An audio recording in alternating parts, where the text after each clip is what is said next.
motherfuckers. You don't know who.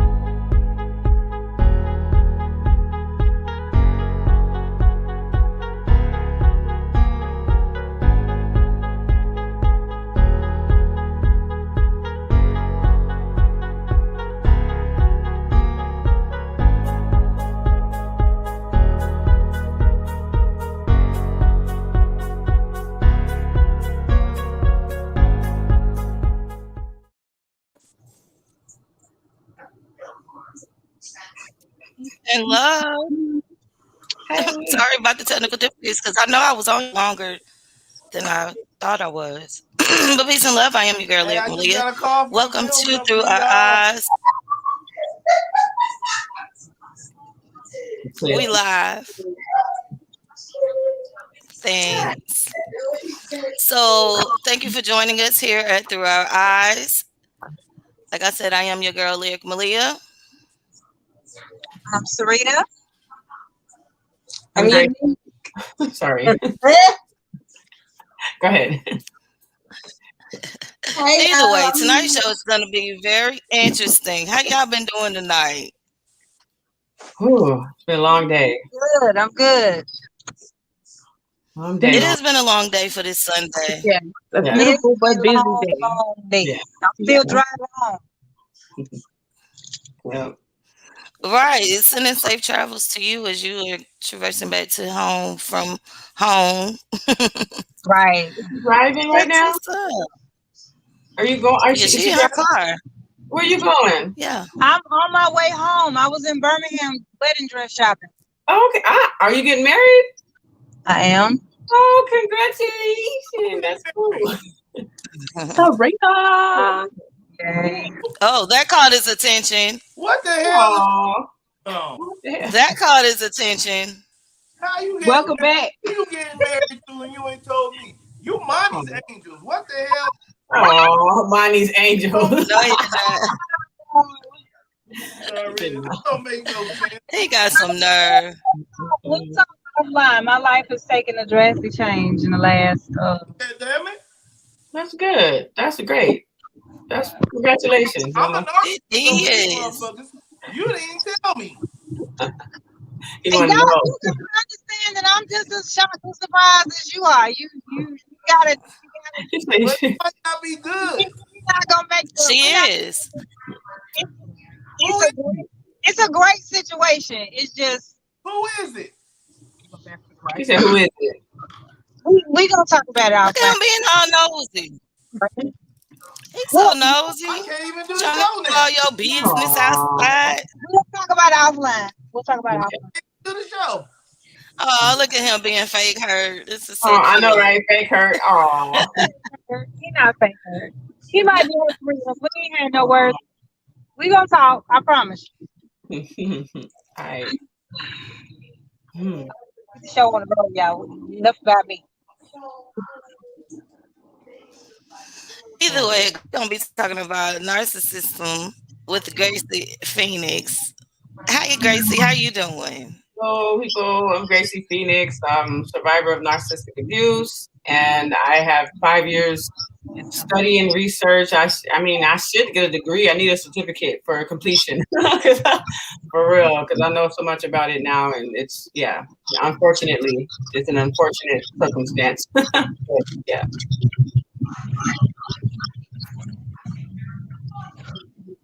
Okay. I would like to just pause for a second because money and Right. his head up the whole show. Yep. He didn't even introduce himself. I can't hear you, Lyric. You can't hear anybody? I Or can't hear just me? He was. That's. Can you hear me now, Money? He don't need to. I think he just can't hear you. Hear. Let me go out and come back. Yeah, go out and come back. Okay. I think I'm frozen. Okay. Technical difficulties. But we're getting it together, people. We just had to talk about Grace. So, Gracie Phoenix, do you actually offer services I for do, what you've learned? I do, but selectively and when the time is needed. I mean, I don't have like a specific platform where I like coach people or anything, but I do have individuals that I talk to and coach through and just kind of become that ear, that validating, support system for. So yeah. Right. Okay. And so what made you choose to go into something like narcissistic expertism? Because when I after my divorce with my ex-husband, my ex-narcissistic husband, I was so confused and like baffled by, all of the questions I had, the unanswered questions and things like that. I was so confused, so lost. My identity had been completely stripped. I didn't know who I was anymore.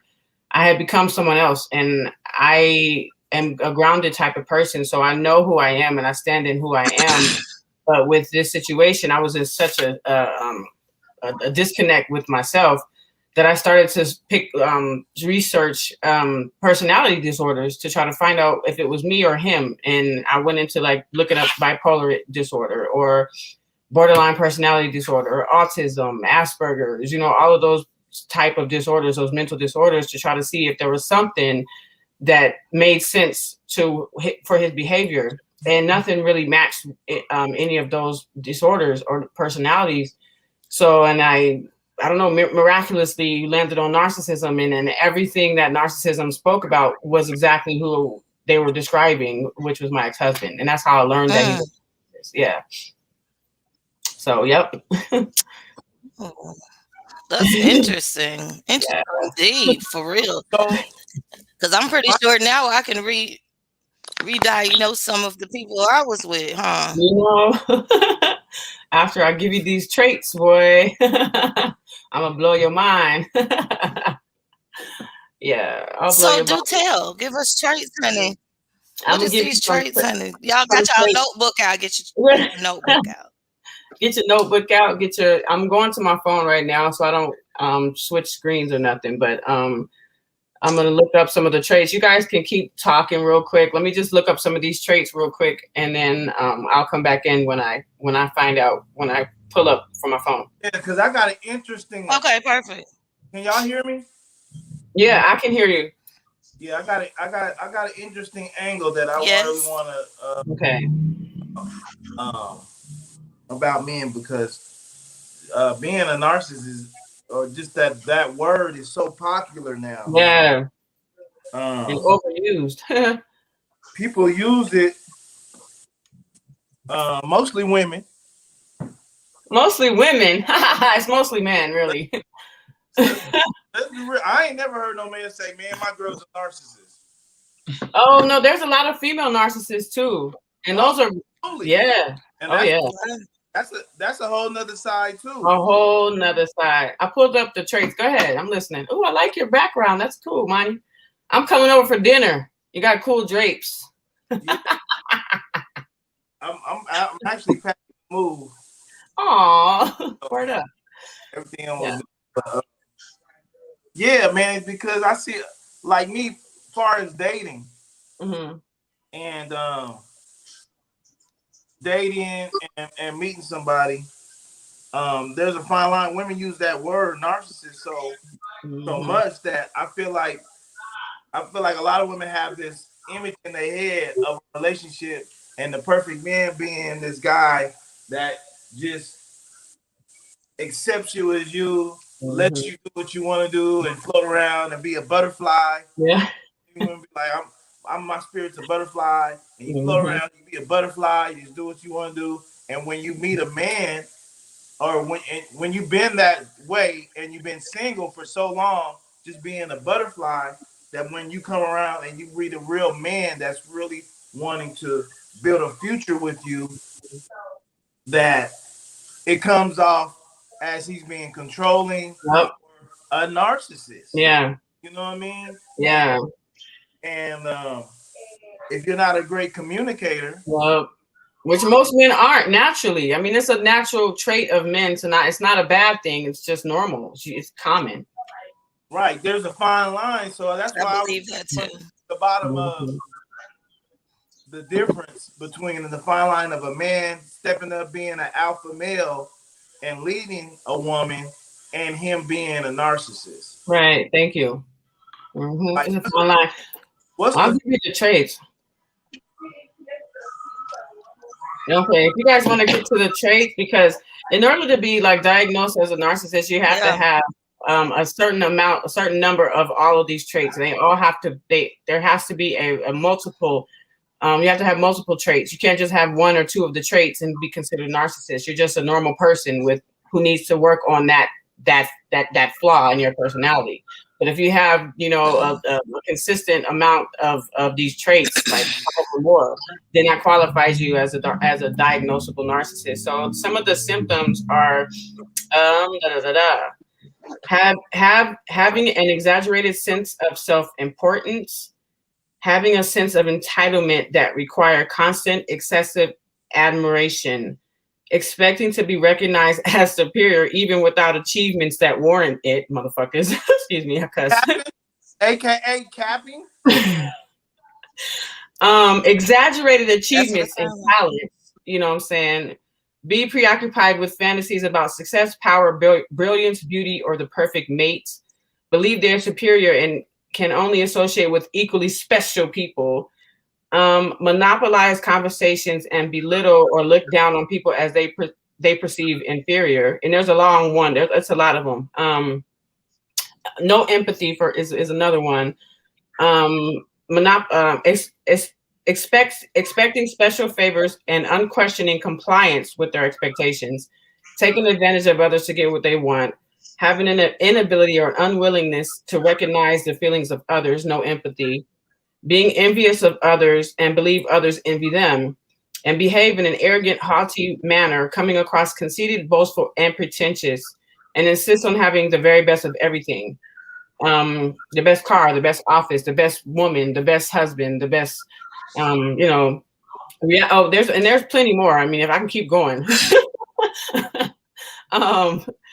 Keep going, because I'm taking notes. Okay, becoming impatient or angry when they don't receive special treatment, having significant interpersonal problems, and easily feel slighted. So can't control confrontation or being, what do you call that word? Constructive criticism. They can't take criticism, whether constructive or not. I mean, they completely blow up on that type of bullcrap.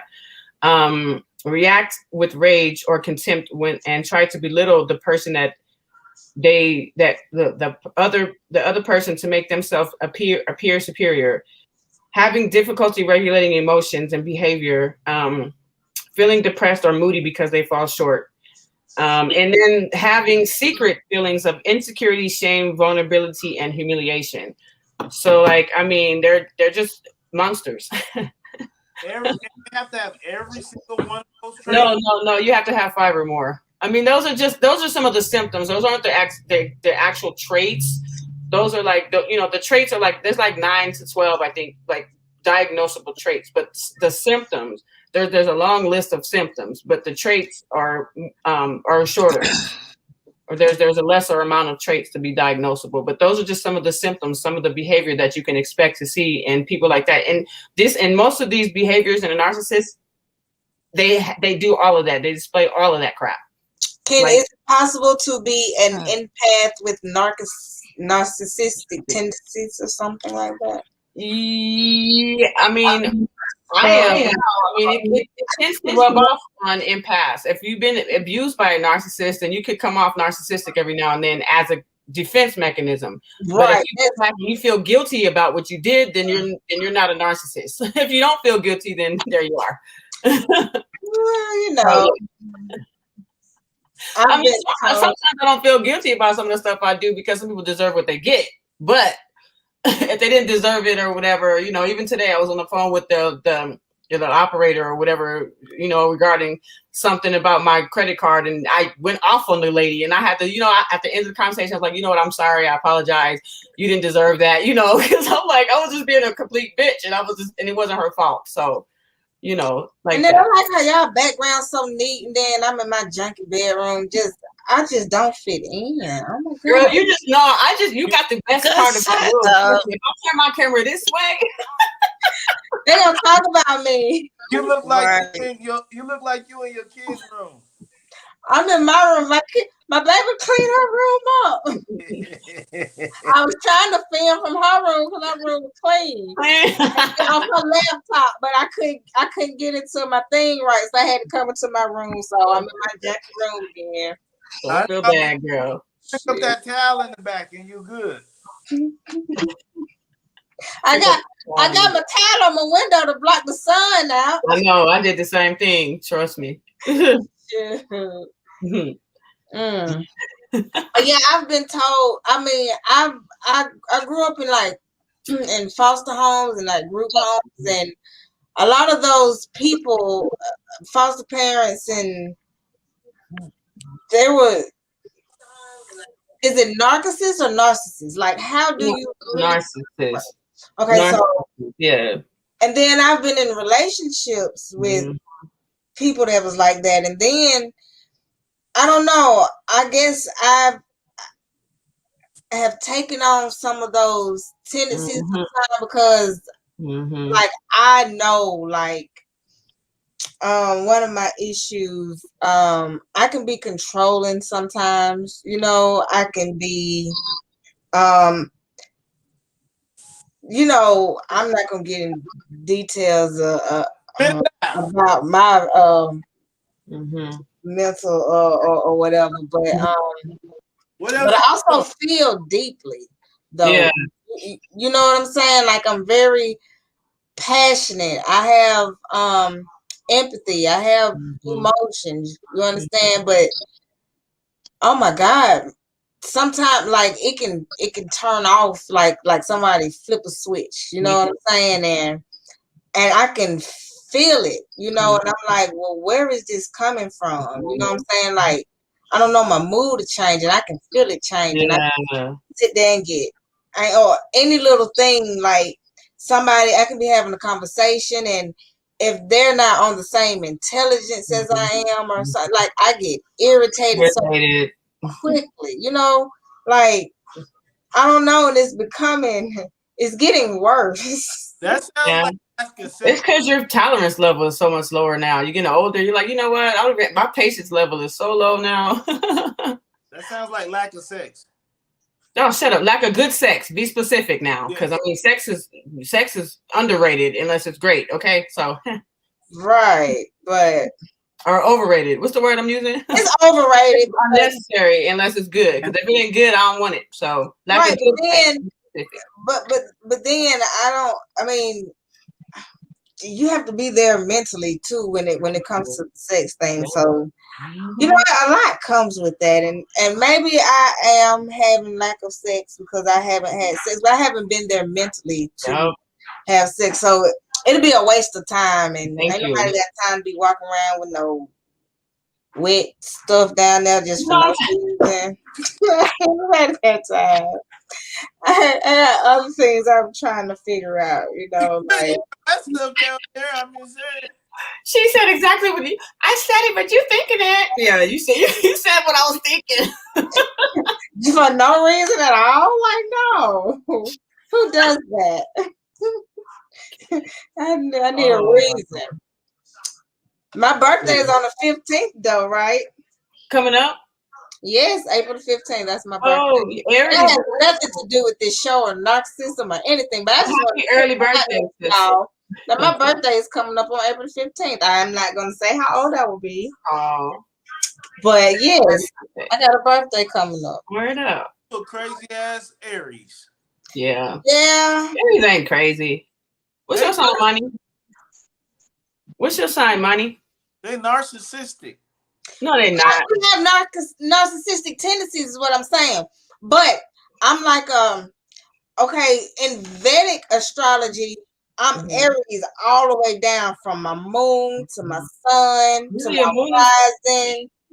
But in Western, I am a Gemini rising, and then my moon is in Taurus, my Mars is in Taurus, my Mercury is in Taurus. Grounded. Right. So I have a question, Sonny. Have you do you think that you've ever experienced been in a narcissistic relationship? Yeah, I do. I think I tend to attract narcissists actually. I got this little healing little Virgo energy, and it just, my thing is unhealed Leos. Yeah.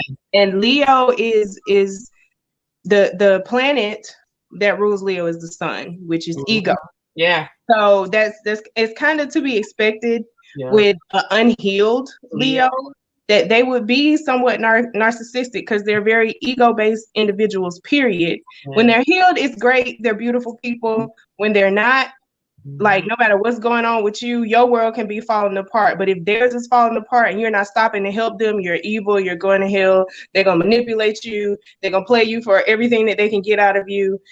That's just my personal experience with unhealed Leos. Yeah. Healed Leos are great people. But yeah, that sign right there. I had a friend that was a Leo, and people would be like, yo, she's not your friend, or she's not. And it's like I know, because I know the type of person she is, like, and I've been around her all of these years, and she is what you would call like an unhealed Leo. And you described her to the T. Jealous, attention whore, all of that. When I tell you, will copy your every move, all the way down to your hairstyle, down to. That's what narcissists do. Yeah, they mirror you. Yes, they mirror you. Yes, they will. Narcissists mirror their targets because they want them to feel like they're looking at themselves. They want their target to feel like they found the right person, the perfect person. Oh my God, you're just like me. So they whatever you do, they know all about it. Whatever you lived, they lived it too. Whatever type of pain you experienced, they experienced it too. Whatever music you like, they like it. Whatever food you like, whatever kind of food you like, you know what I'm saying? Like, they literally copy you because they want you to feel like, oh my God, I found my other half.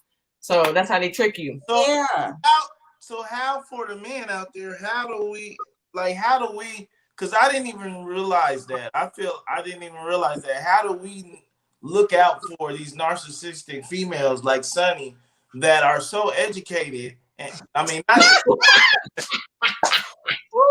baby. Wait a minute. I'm not seeing her face. Oh my God, her eyes are this big. Excuse me? No, I'm playing. But how do we look out for these narcissistic females? And you know what I'm saying? And no, because almost as a man, just like being raped, like a man could be raped and it'd be like, nigga. Yeah. Yep. You ain't supposed to want that. That's true. That's very true. I mean, I believe that. I mean, that's true. And it's sad that men have to put on this tough shell, you know what I'm saying, or that they can't express themselves or tell people when they've been hurt, you know what I'm saying, because they have to be so strong and crap, that they have to hold all that shit inside, and then that's when things go wrong. Right. And that the narcissist friend that I was just telling y'all about, I'm gonna tell you how she do. Say jealousy wise, she got mad because my husband didn't pay her no attention.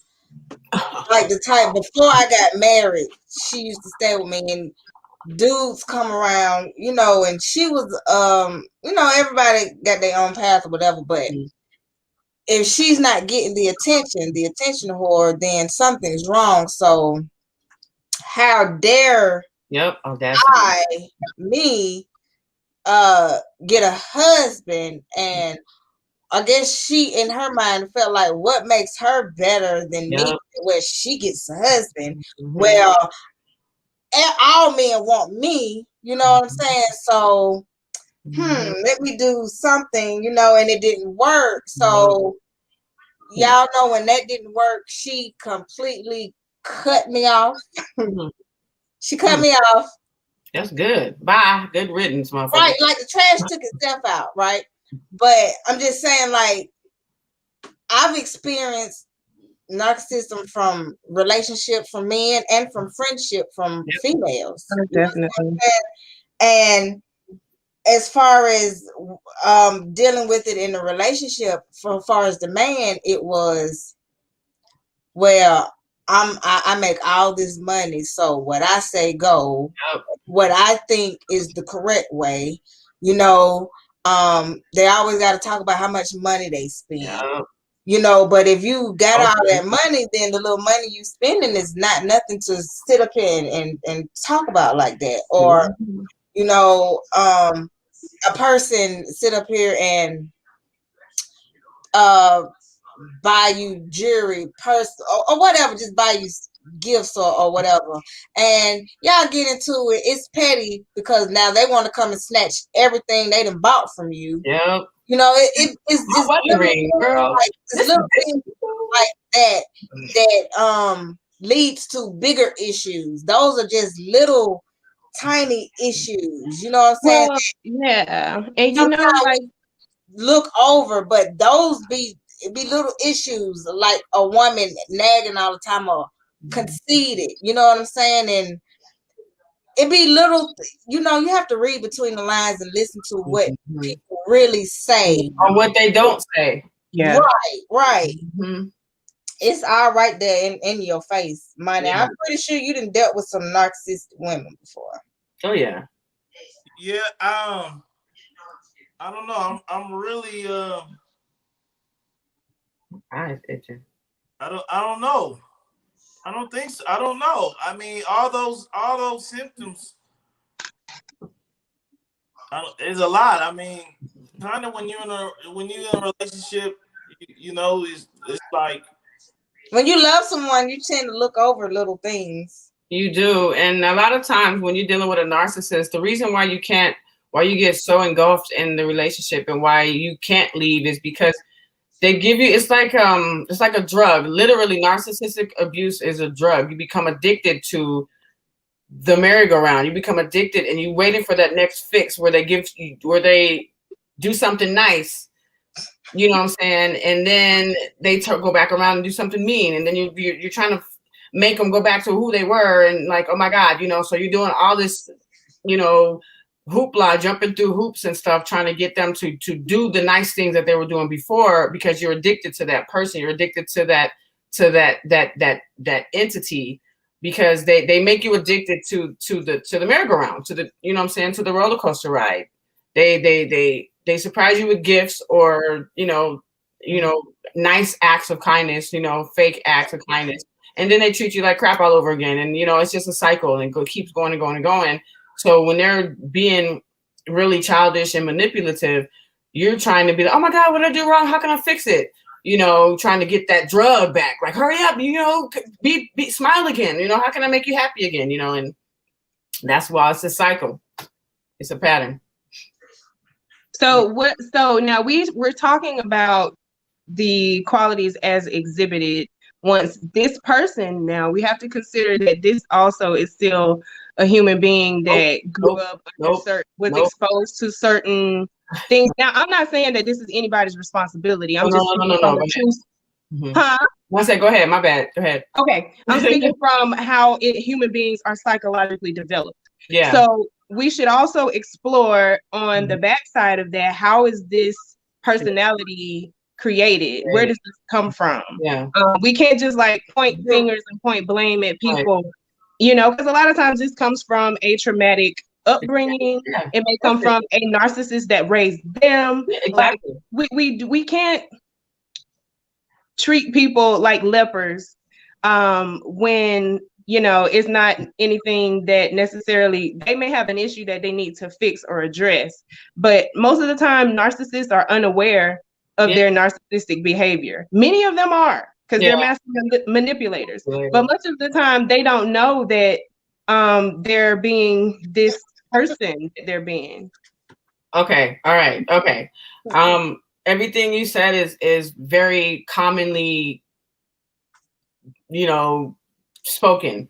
People, normal people like us, that's what we genuinely feel. Okay. But it's not exactly it's not exactly relative to their behavior and to who they really are. Like that one point you did make, which is very true, is that narcissists breed narcissists. You know what I'm saying? So they came from abuse. So they are victims of narcissistic abuse themselves.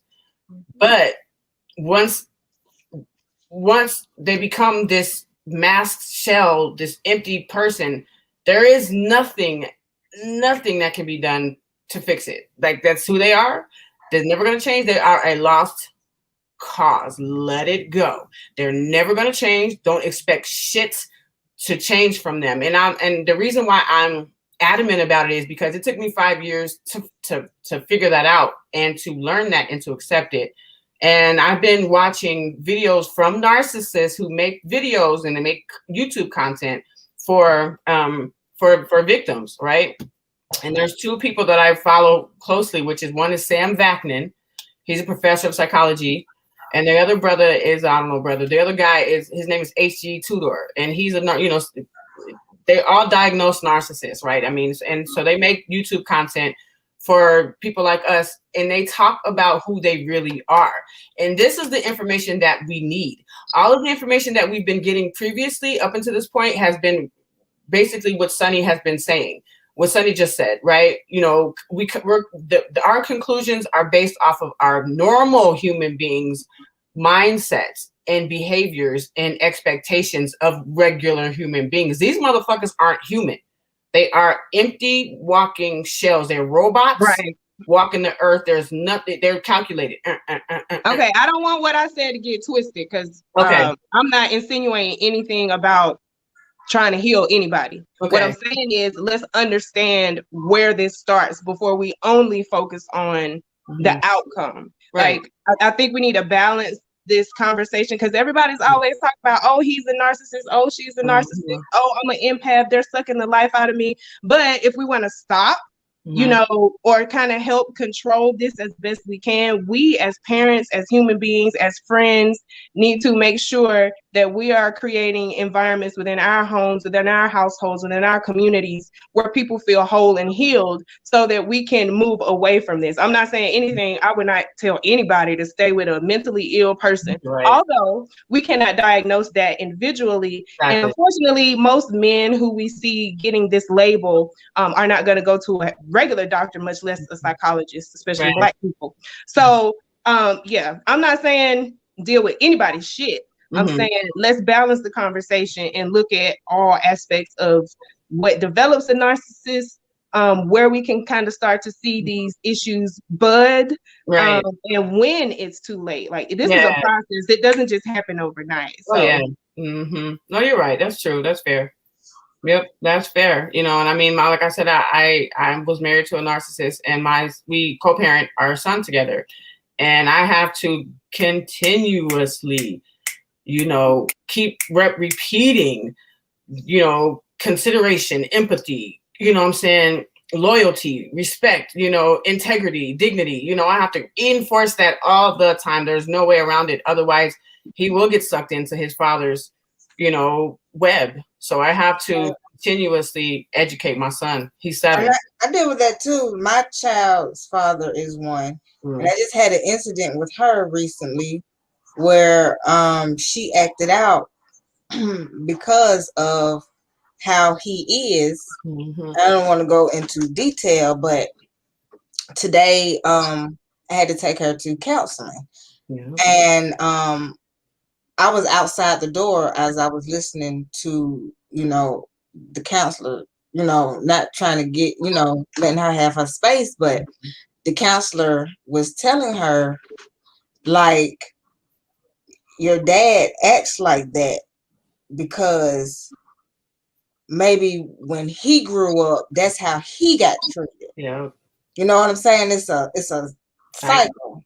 It's a generational, and I know why he acts like that. Like getting to the root of the problem, like you said, Sonny. Like I know why he acts like that. You know what I'm saying? Because that's where he came from. So I guess he knows no other way to be. You know what? I'm gonna stop saying that because I ain't turn out shit like Thank you, like you was treated. I know that's right. You got a or choice. like somebody. So that's bullshit. I Thank don't. you. You have a choice. Everybody has a choice on how they want to act. have And a if they choice. choose that path, then so be it. I told that man he needs some healing. I was like, Thank you need some healing. You know what I'm saying? Like you got issues that go all the way back. Like you ain't got that fixed. I don't care how much money you make.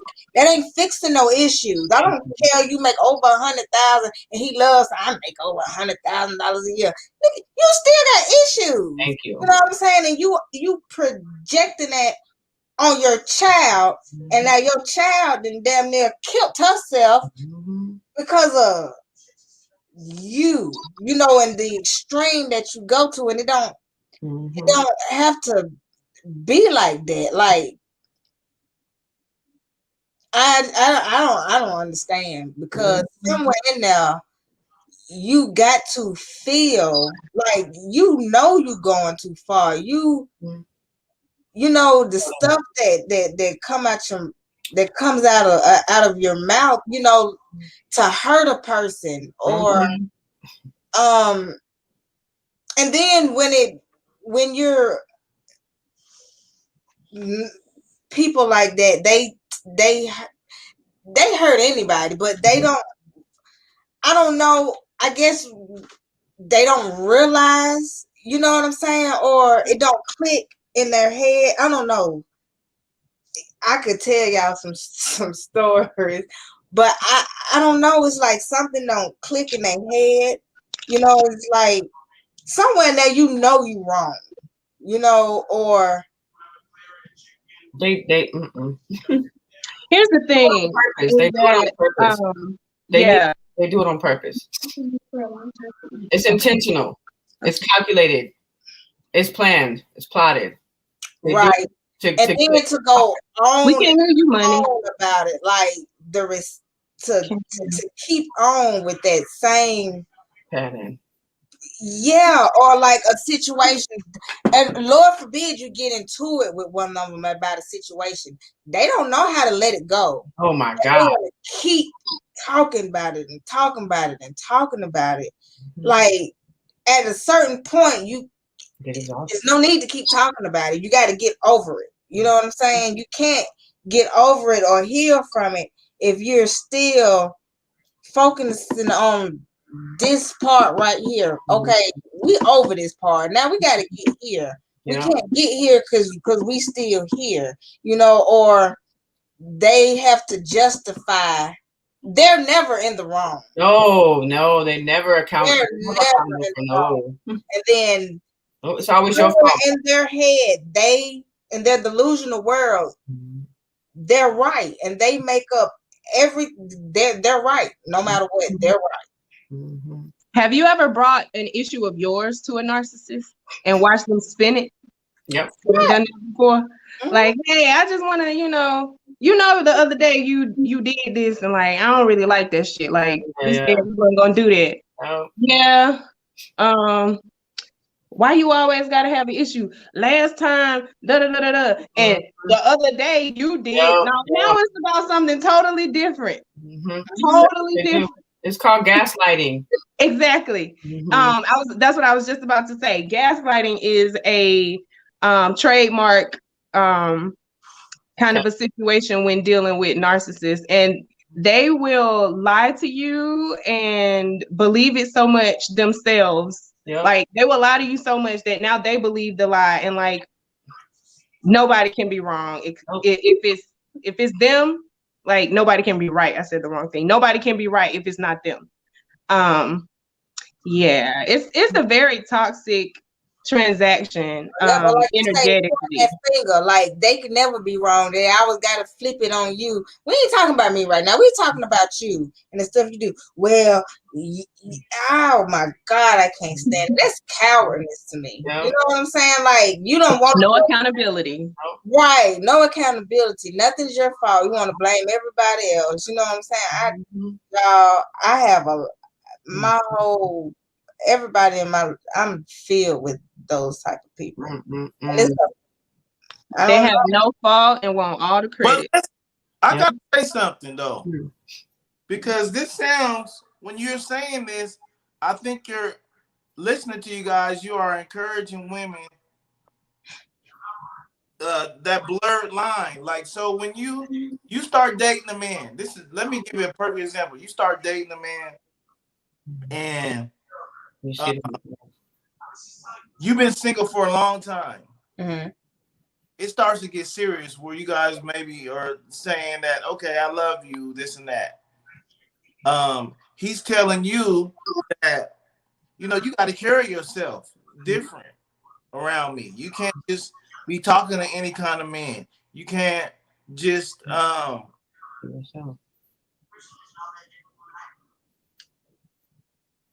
You went back out.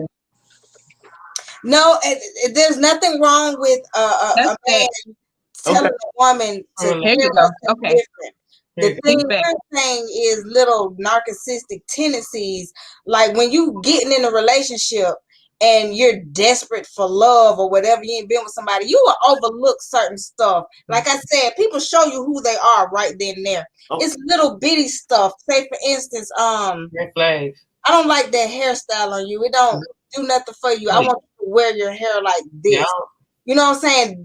Little things like that. It's little things like that will escalate into something big. I can only speak from experience because I was in a relationship with someone like that, and when I tell you they tried to morph me into what they wanted me to be. That's their plan.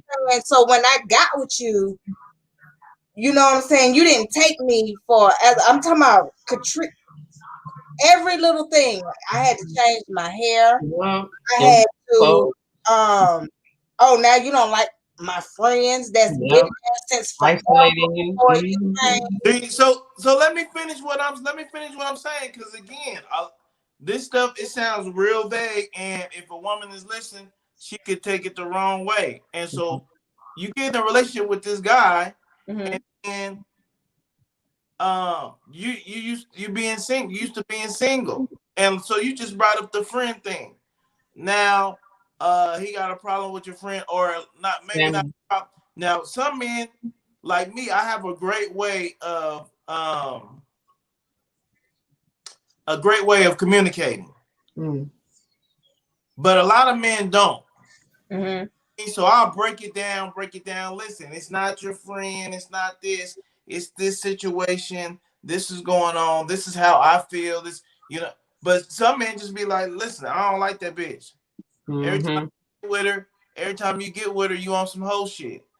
That's different. You got a reason. That makes sense. And if I can see what you're saying as we're trying to make things work, then I'm not gonna have a problem with that. But if you coming at me and your energy is like all kinds of crazy, and I don't feel like, and it makes me feel that it's off or selfish, then that should be a trigger. A lot of times we diminish our own feelings and our intuition, thinking that we're wrong for feeling the type of way when maybe we're not. I had a guy I dated ask me to remove a piercing because it reminded him of anybody else that might have seen it.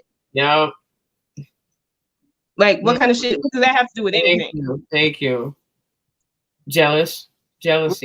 But you know why they do that? But the reason why they do that, and the reason why people stay in those type of relationships, is not because they overlook the red flags. They see them.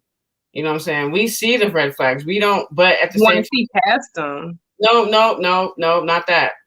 We are brainwashed, like you said, like Unique said, we're being morphed. We're being conditioned to accept it. We're being not accepted. We're being conditioned to trust that the narcissist is right. Okay, the narcissist is almighty superior. He is God. He is religion. Literally, like he is the almighty to himself. That's how he feels. He feels like he is the all-knowing, all-powerful, the Wizard of Oz, right? So everything the narcissist says is the truth. And they make sure that the person that they're targeting believes that about them. So whatever they say, even if it doesn't sit well with them, they're like, okay, maybe the narcissist has a point.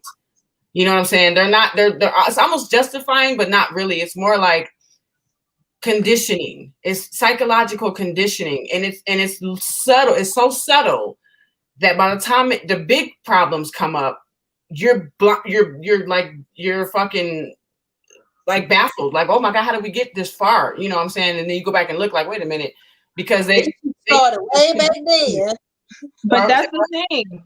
Even in the grooming process, again, most of the time you're aware.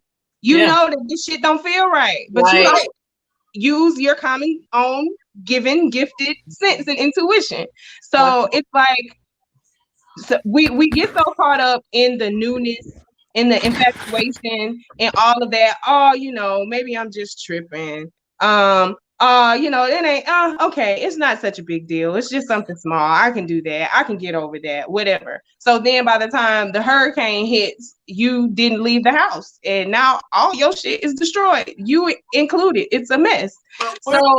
But we have to be accountable to ourselves as well. We can't that's my thing about the narcissist conversation. We keep having all these conversations using psychological terminology when we're not truly taking accountability for what we can do. So we're talking about things that we don't on a normal level fully understand, but what we should be able to understand is that, you know what, this don't seem right, so maybe I should walk away.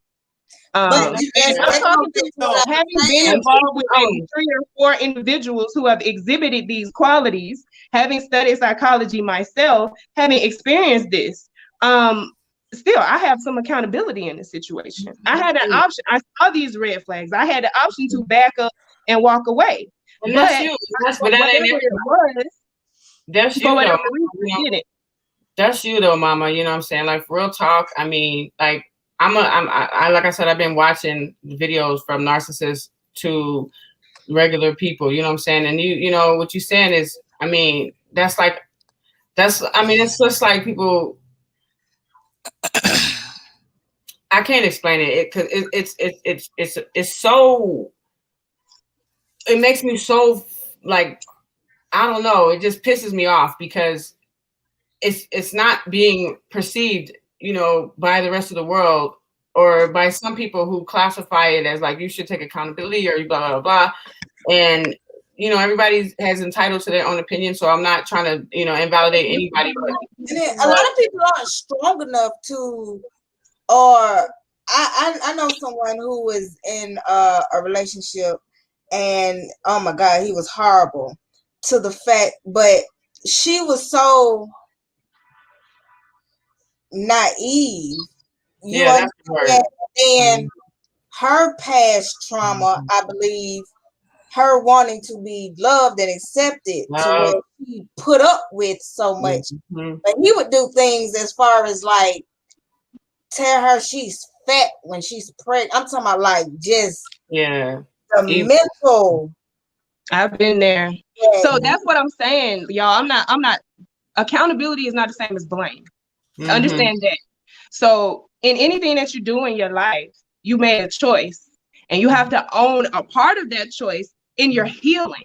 I'm not saying that it's your fault that this person is doing this to you, but at some point say, okay, why am I tolerating this? What makes me feel like this is what I deserve or that this is okay?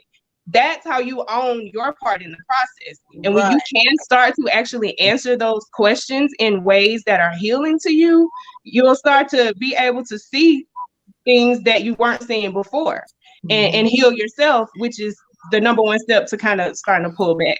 So again, everything we do, we involved ourselves in it to a point.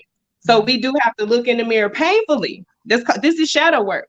Sometimes we have to look our pain in the mirror and say, yeah, I'm bleeding right now. And I had a little bit to do with that knife going in there. What part did I play? What can I fix within me so that I don't put myself in a situation for somebody to treat me this way? Because I don't deserve this. But it's easier said than done because sometimes people shit been went on for so long. You know what I'm saying? Then when they become complacent, that point, when they get to that point where they start asking themselves that question, they be so far deep in. You know what I'm saying? It's so hard, and it seems like the more they dig themselves out, the digger they deep. Thank you. There it is. But don't give up. My whole point is don't give up. Yeah. You'll get there and you feel defeated and you want to throw the shovel down and you find yourself back 6 feet deep again. Don't quit digging. Keep digging. Keep going. Don't give up. Right. It takes strength to keep going though. because Money's you're in there, you feel like you can't live without this person. You so mentally messed up because of your weakness. You have to play a part, and in order for a person a narcissist to be able to get you like that, you have to be weak. And I've played my weak part. Very vulnerable. Shit, I've been weak many times.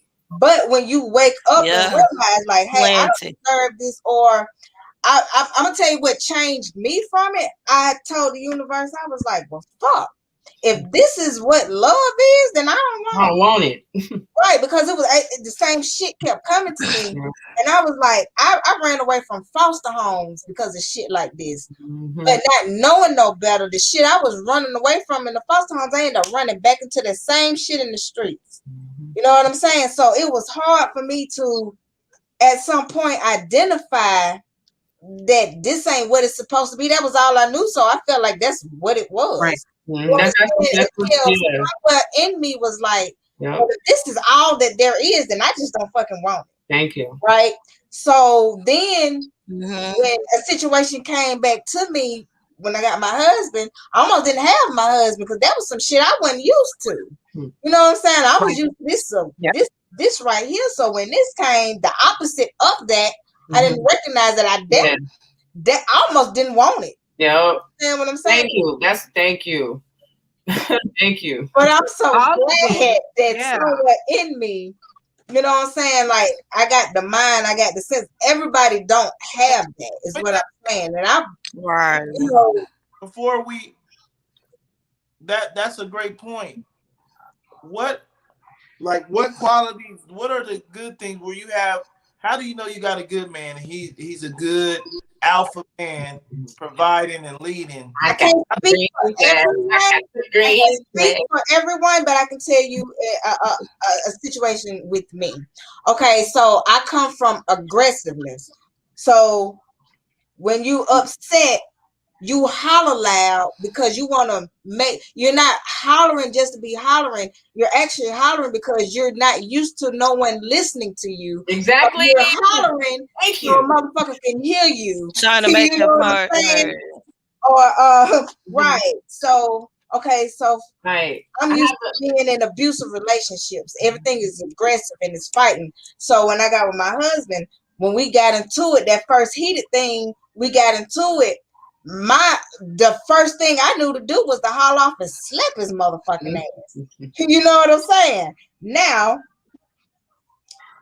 the difference is that man grabbed me by my shoulders and he looked me in my eyes and he told me, he said, if I got to hit you to beat you, that I don't need you. I know that's right. And I found myself running after his ass in the goddamn rain. Oh, that's cool. Oh my God, that. You know what? But that's a learning moment for you, and you learn from it. You know what I'm saying? That's a blessing. You know what I mean? That's what you need. And I never had that. That's what you needed. That's a green flag. And let's go, hey you guys. Let's go over. We got a few comments. Miss Lady T says, until we acknowledge and heal from those generational traumas, we'll keep having these conversations. Thank you. That's what I'm saying. Yeah, exactly. Yeah. Kat says this is good, right? I agree. Just Niche Lewis says they try to break your spirit. Yeah. Because they broke. They do. Yeah, they're broke. They do. Hurt people. Hurt people hurt. Thank you. Misery loves company. Hurt people. Yeah, you know what I'm saying? They want you. They're victims themselves. And what Sam Backman said last night, I was watching one of his videos. What he said last night was that the narcissist wants you to be just like him. He wants you to be a victim too, because that's all he knows. He don't know people that are healthy, or you know what I'm saying, normal people. He wants you to be on his level with the victim role. And to answer Monty's question, he said, what are some of the good qualities in a man that you can recognize? And there's on my phone, there's like a little meme on it or whatever. And it's the relationship green flags instead of the red flags. And one of them is they apologize when they're wrong. Their words and behaviors align. They encourage your connections with others, friends and family, and don't isolate you. They speak about their ex-partners with respect. They communicate clearly and honestly. They set honor They set, honor, and respect boundaries. They show up authentically and offer you space to do the same. They are intentional about resolving conflict. They're actively working on growth and healing. They share compatible goals for the relationship, and they make you feel heard and appreciated. So those are some of the green flags that if you see that from someone, that's when you know you got a good one. I mean, they can be fooling you too, you know what I'm saying? But nah, narcissists can't fix. They don't have that. This is the thing I want to point out too, because I've dated. Well, my son is mixed, and I've dated a white woman and a black woman, and it's so. And like now, I only date black women, and I love black women. But one of the things about it is when you're an alpha male, black women, you guys grew up just like black men. You know, we grew up in the same neighborhoods and the same hood. We got the same makeup. You know what I'm saying? And so the thing about it is we not used to a motherfucker coming in and trying to run some shit and trying to tell us what to do and shit like that. And so it's just important that, you know, when you start dating somebody, you got to realize your past, what you've been through. Mm-hmm. Not be, you know, kind of like what Unique was saying. It may not be, it ain't all glitz and glamour. So when you come around somebody that's real, like I'm at a point in my life where I say what I mean what I say, and it's the truth. Take it or leave it, whatever. But it took me a long while to get there. So when I start dating a woman, like I'm telling her these things and she don't believe it. She ain't never met nobody like that. Shit. And being a good man, like for a while, I would waste time on chasing women, pursuing women that I really wasn't interested in. Yeah. Wasted the time. But like now, I don't do that. And so, but it don't matter. When you meet that woman and you start trying to talk to her, it's like you gotta go. You gotta first of all, because some people you gotta prove that you mean what you say. She don't. That's annoying as hell. And then it's like, how long do I gotta be a solid nigga for you to understand that I'm a solid nigga? You know, because you'll end up dating somebody 6 months. You done been there, 6th grade. Your word, you ain't lying, ain't no bullshit, ain't no drama. She still got that wall up thinking because of 35, 40 years of bullshit that, oh, I don't know, I can't open up, you know. She just a bag lady. Right, but easy because that shit is really general. You know what I mean? And I can almost guess that out of the 40 out here, if we started talking, that would somebody's gonna be like that. So it ain't like a bad thing, but I'm just saying to say that out here that, you know, you can't in this world, you can't trust everybody. You can't. And so I get it. You know what I'm saying? But when you got a good man, it can come off as controlling. It can come off as narcissistic. Yeah, it could because and then a lot of times, like Unique said, I don't remember who said it. I think maybe Unique and Sunny may have said something similar. But like when you're so used to like a negative type of situation, you're everything else is foreign. So when you see something opposite of that, it's like, whoa, I don't recognize. Like I recognize it, and I don't want it. I'm scared of it because it's not familiar to me. So when you get a good man, if you're so used to having bad men, or vice versa, you get a good woman after having all these, you know, horrible females in your life, then you're just like, whoa, you know, I don't. This is unfamiliar territory for me. So, yeah. Mm-hmm. But along with all of that comes healing. You know what I'm saying? Whether it's the narcissist or the victim. Like I said, I know I've played both roles. You know what I'm saying? I wouldn't dare sit up here and just cry victim. You know, I've been the villain too. You know. But you've been pushed and provoked to being to react. You've had your buttons pushed to make you react like that. That's not who you really are. If that becomes your consistent behavior, then that's who you are. But if that's just because of a reaction or because you got pushed to that brink, then that was it was an expected reaction. That's how you're supposed to react. And how else are you going to react? You're just going to still be like, oh, I'm just going to just let it, oh my God, I'm going to hold it in. No, you're going to freaking react. You know what I'm saying? That's a normal reaction. That's how you're supposed to behave. You don't react. If you don't react, you fight or flight. If you don't react, you fight or you flight, you know what I'm saying? So, and just like, okay, I have a note, I've been taking notes and, but remember you guys were talking about like how you have to be accountable for, not like whatever, you have to make sure that you own up and see your part in whatever. But here's something that I just looked at on my dresser. It says, happy / healthy people have no reason to think. They leave rather than question uncomfortable situations. So if someone is continuing to be in a situation that's uncomfortable, that feels uneasy to them, then they're unhealthy anyway.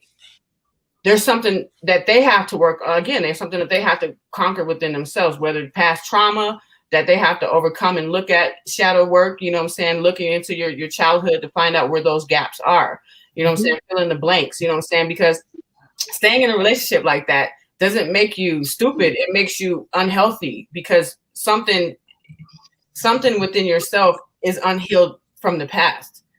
You know what I'm saying? Not even currently, you know what I'm saying? But the past. True. Vishan said true. Vishan Liebel. How do you say your name, sis? Yeah. So that's, that's kind of what Sam Vaknin says that. I mean, I quote a lot of their stuff because the information that I get from these guys, like I said, are coming directly from the horse's mouth. You know what I'm saying? I want to make sure I'm not being understood because I feel like I'm being misunderstood again. I was saying exactly what you are saying right now earlier. Like I said, I'm gonna say this again. That accountability question comes as a part of your healing, not a part of your excuse to stay in some bullshit that you know is not healthy for you. So make sure in your healing process that the healing is for you not to get involved in that situation again. Exactly. So once you've removed yourself, or even if you're still, a lot of times these thought processes coming from someone, again, who has been in a situation like what Unique described, where someone's calling me names and I'm pregnant, where someone's calling me a dyke, where someone is wanting to act like they want to physically abuse me and I'm pregnant, where someone is telling me I shouldn't have a certain piercing because it reminds them of whatever. I've been there. So coming from someone that's been there, we may all be different, but us all being different is also a reason why narcissists develop. Some of us have been through the same shit that they went through and came out okay. Some of us go through that shit and come out differently. So let's realize that we're all different in different ways in different areas. So, saying that for myself, I overcame that by, in the process, when you get tired of it, you sit back and you look at things like, this ain't right. I don't deserve this. Why am I tolerating this? And you start to build yourself up even while you're still sitting there. Because this is what I did. That's the only reason I can say this. Are you saying you went back into your previous, anything from your past and you kind of dug up your old wounds? Is that what you mean? Okay. That's what I'm saying. That's what I said. I'm talking about like shadow work. What makes me feel okay to tolerate this? What makes me think this is okay?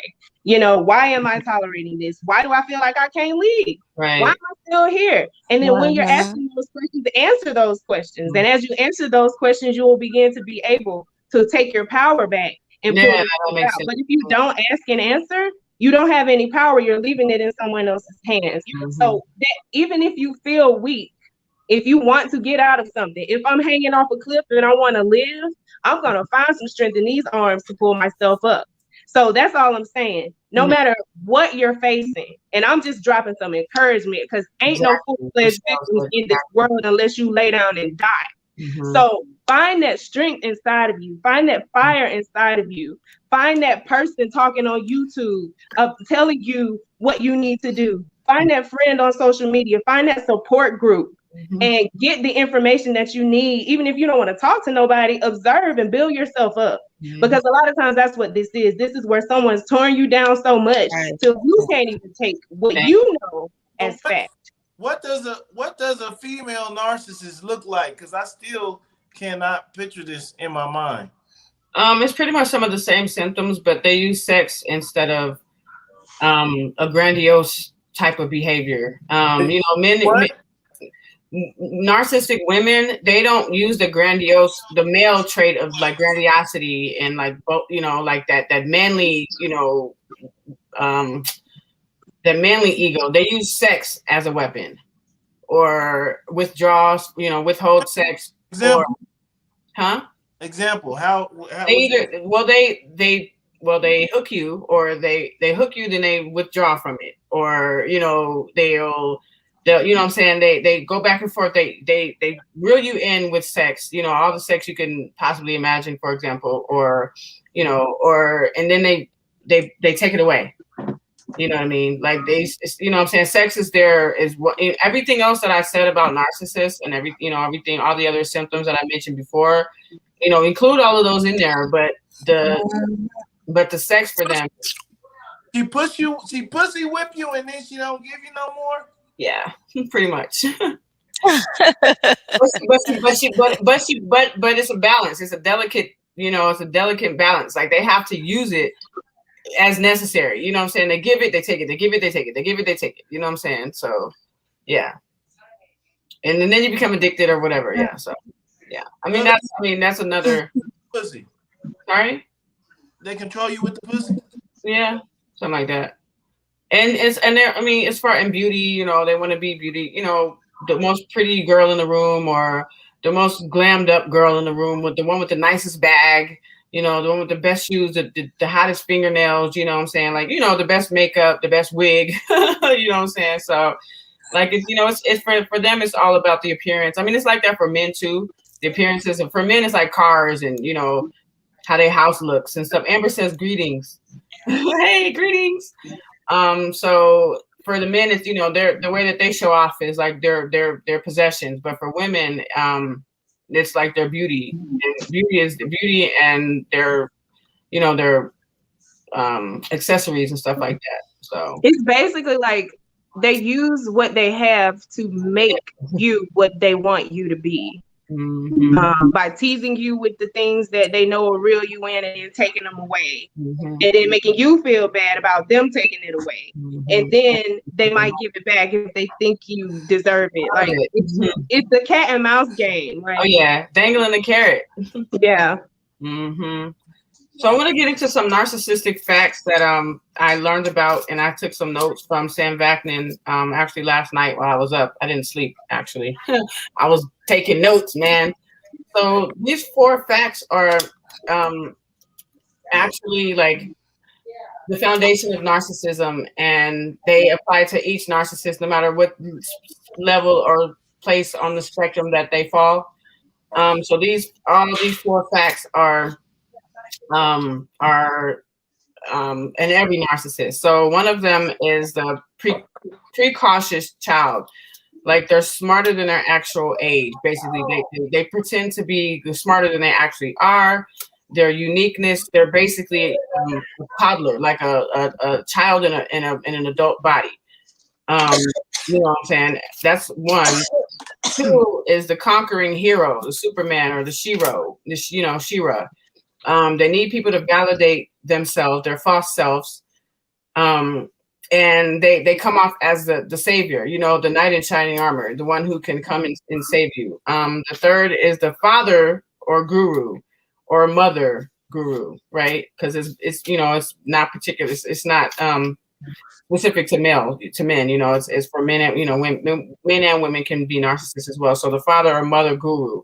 So they expect perfection by teaching you. You know, they think, you know.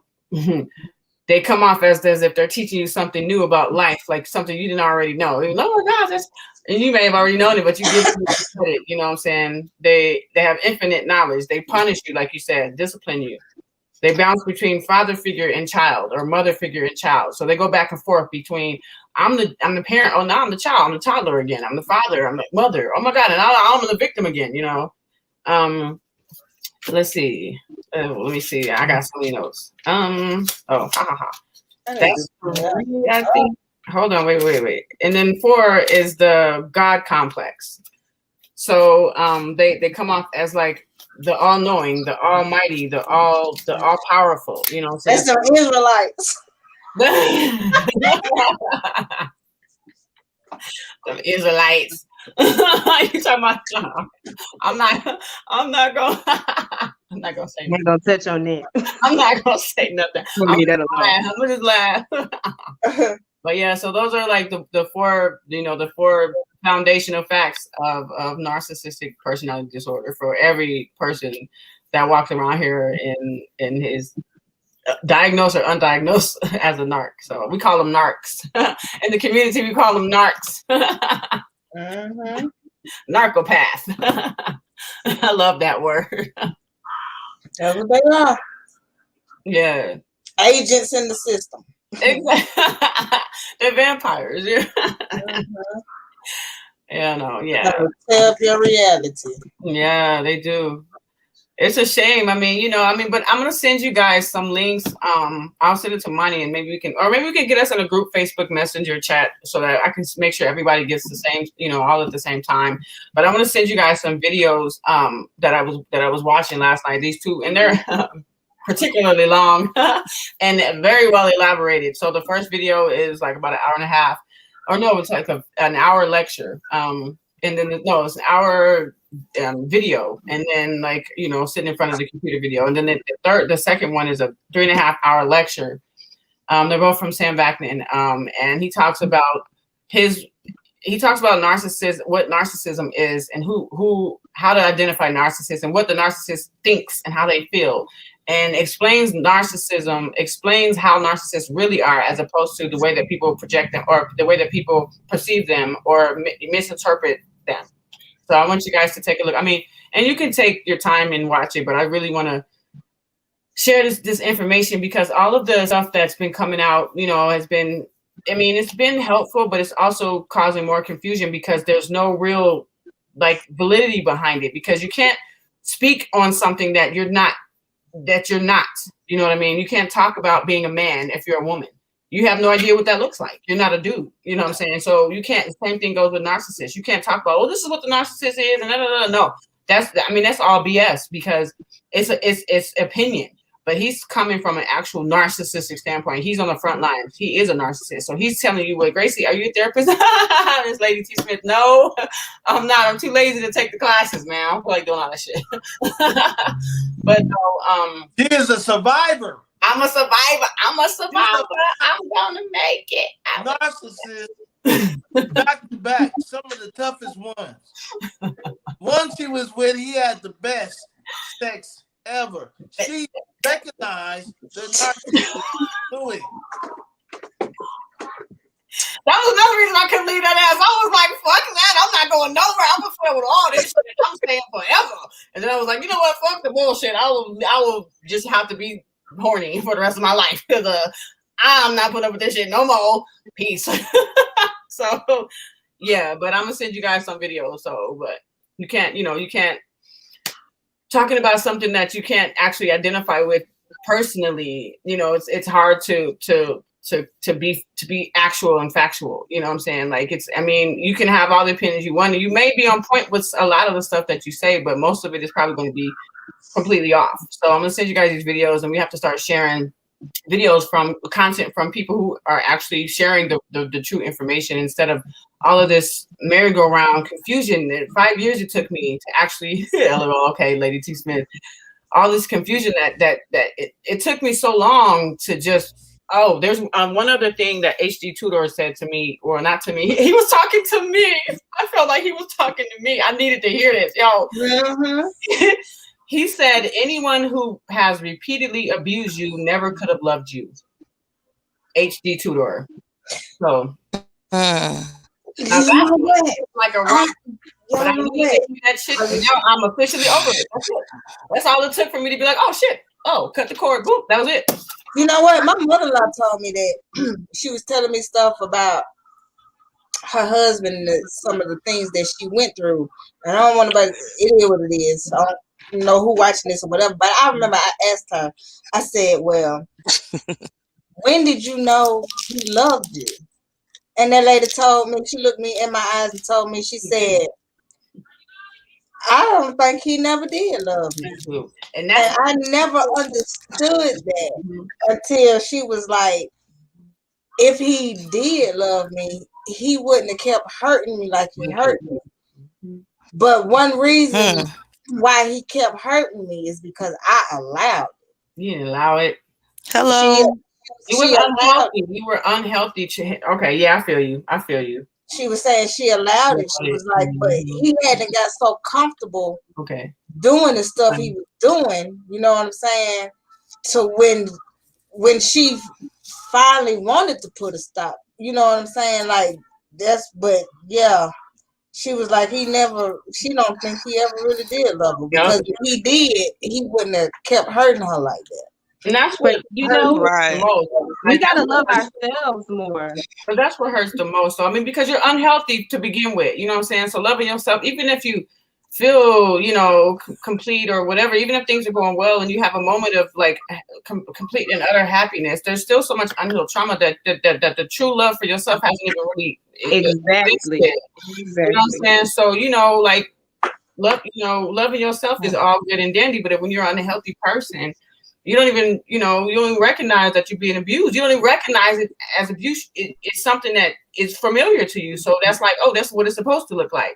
Even if it don't feel right, you live like, it don't feel right. I know this don't feel right, but shit, it's what I'm so used to. You know what I'm saying? I'm so used to experiencing this type of behavior.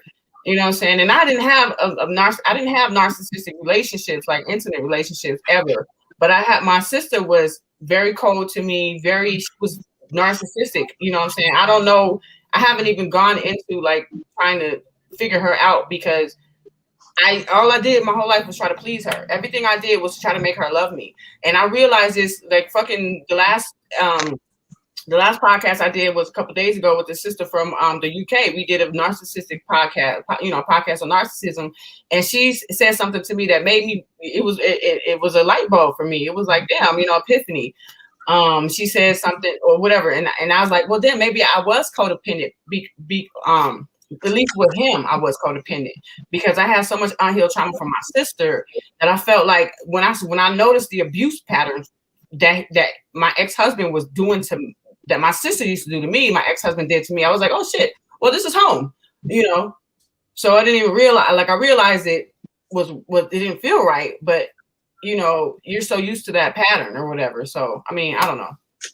I want to take a moment to address and maybe redefine self-love for some people, because I think nowadays we got self-love all wrong. Self-love ain't going to get your nails done. It's not taking a nice bath. It's not doing your makeup and getting dressed nice, although those are ways in which you can honor yourself. Mm-hmm. But that has absolutely nothing to do with your spiritual healing. That's self-care. Exactly. So self-love is actually doing the healing work. Mm-hmm. So if you're unhealthy, you still need to practice that self-love, because that's what's going to move you from unhealthy to healed. Mm-hmm. And we skip that. We skip actually healing. And we trade off for, instead of being happy in our true existence, to just happy moments. And we got to learn how to let go of happy moments, because in order to fully achieve happiness in our existence, you're going to have to go through some painful moments. Mm-hmm. You're going to have to face some painful truths about yourself, even from what may be perceived as the negative recipient of energy. Mm-hmm. We got to always remember, we did, no matter what, it's not necessarily your fault. Mm-hmm. You were the victim of anything. Mm-hmm. But choices and things and moments in your life that you watched or maybe even contributed to led you to that place. And it's very important to evaluate those things within yourself and just realize, hey, I got to make better choices for myself, because I love me. Right. I love me more than he do. Why am I worried about if he love me?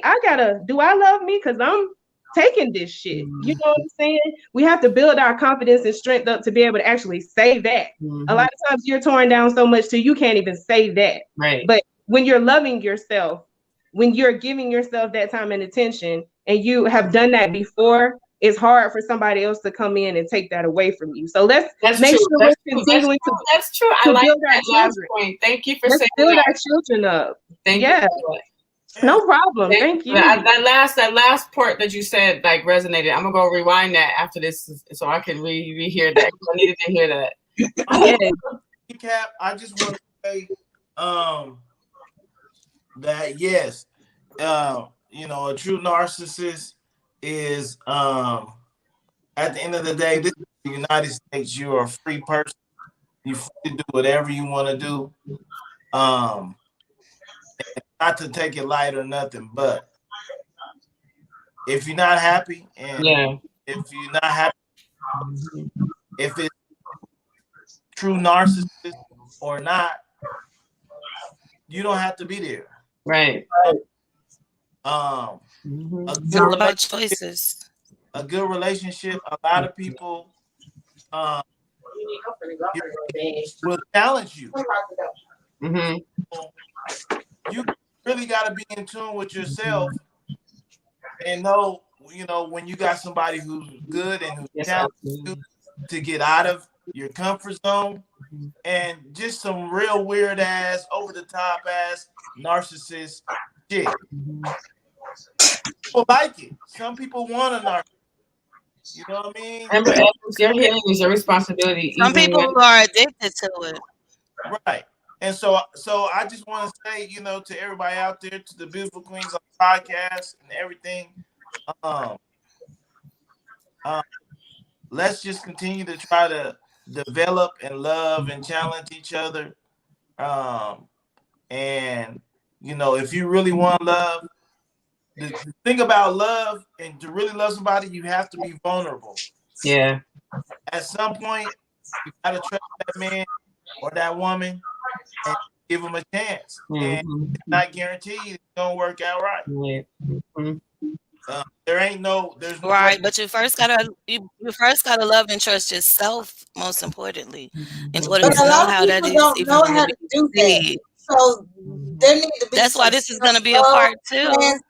Because a lot of people don't know how to love themselves. A lot of people like they're so miserable, or they're bad people because they carry past trauma that haven't healed, and it's so deep to where they don't know how to love themselves. And most of us put up with so much shit from someone else. That's why they let someone dog them out, and they sit there and take it because shit. That's what they're used to. That's what they've become complacent with. But before they can even let that go, they have to learn how to love them. Some people don't know how to be with themselves. You understand what I'm saying? Perfect example. You get someone who goes to sleep with the TV on all the time, have a cell phone all the time, and they're distracted. Take that shit away from them and watch them say, "Oh, I can hear my thoughts." You know what I'm saying? Because you have to be faced with that. Yep. A lot of people don't know how to face themselves. You know what I'm saying? Or how to go within. That's what I've been doing for the last 4 years. One issue with me, I had, like, when I got with my husband, he wasn't used to the clinginess. You know what I'm saying? And then I had to go in and realize why I was clinging to him, because that was something that I wasn't used to, and I was in fear of losing it. Right? So I clung to it. You know what I'm saying? And it was making him like, hold up, I'm not used to. So then I had to sit down and was like, okay, why am I clinging like this? Why am I afraid? And it's like, okay, like I have abandonment issues. You know, like, but I know me.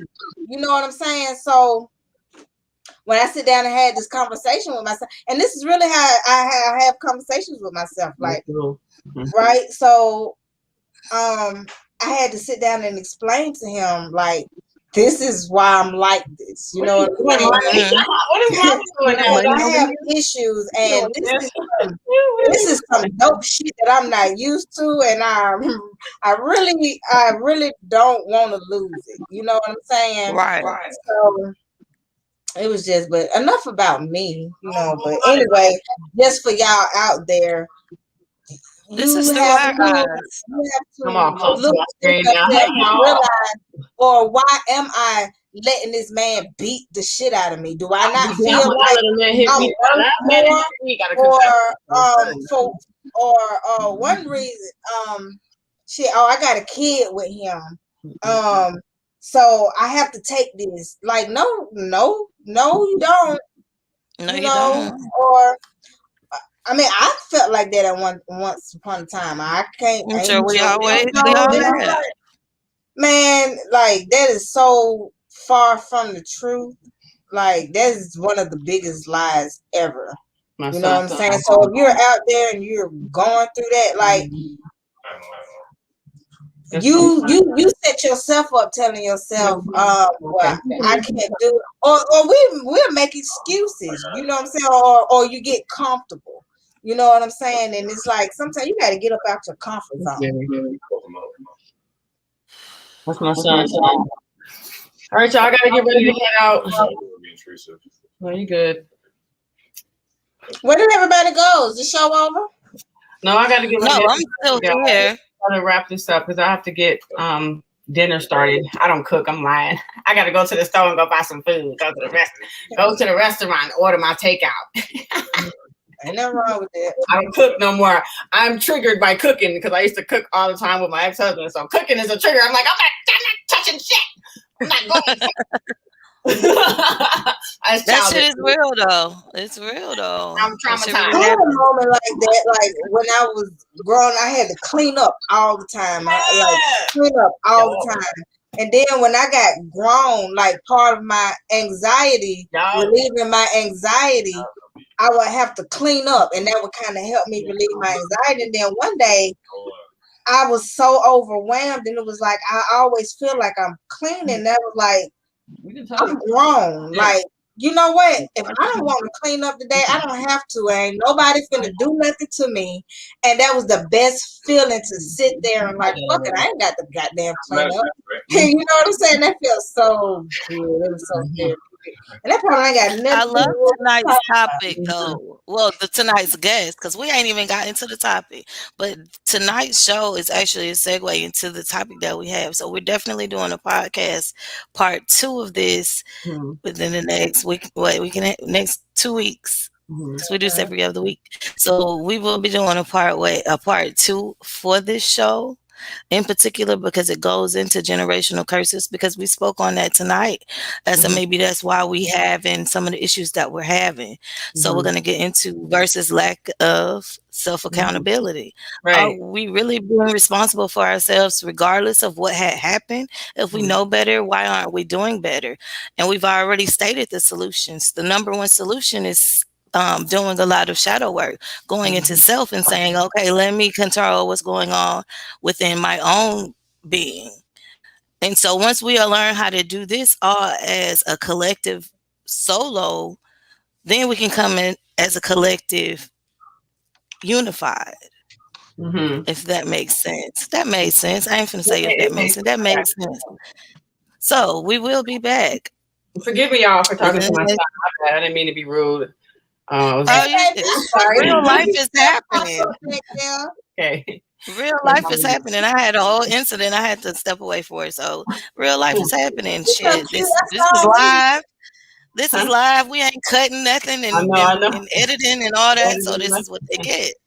Hey, this is through our eyes though. So hey. I know, right? For real. Well, I appreciate y'all on. This was really I learned a lot of new stuff actually, so I needed that. We all can learn from each other, and if we can learn, then we can grow. Exactly. So I'm down for the cows. Count me in, yo. Yes, we will have you back. Thank you for joining us tonight, because we learned some things too from you. So thank you for that. Nice. And we thank everybody. I learned for sure, absolutely. I do too, definitely. Cool. It made perfect sense. Yes, it did, Amber. And I would like to shout out real quick Amber Evans for actually having this topic as well. First of all, I'd like to shout out Sebastian Cole because I stole it from his post. But Amber spoke on what she wanted to hear about. And I was like, oh, let me steal this. And she was like, I got to be there. And I'm like, bet. So here we are. And we will be back. Not next Sunday, but the Sunday after next with this part 2, getting into generational curses versus lack of self-accountability. Right. We got to get better. We already know what to do. We know what to do. We're just not actually doing the action of of completing what we need to do for self first in order to be as a collective. But again, I'd like to thank everybody in YouTube land and Facebook land and wherever else you came from, melanated people. I'd like to thank you all for coming and joining us. Like, share, and subscribe wherever you are. And until next time, babies, we will be back with it. Peace Good out. night, everybody. Bye. Peace.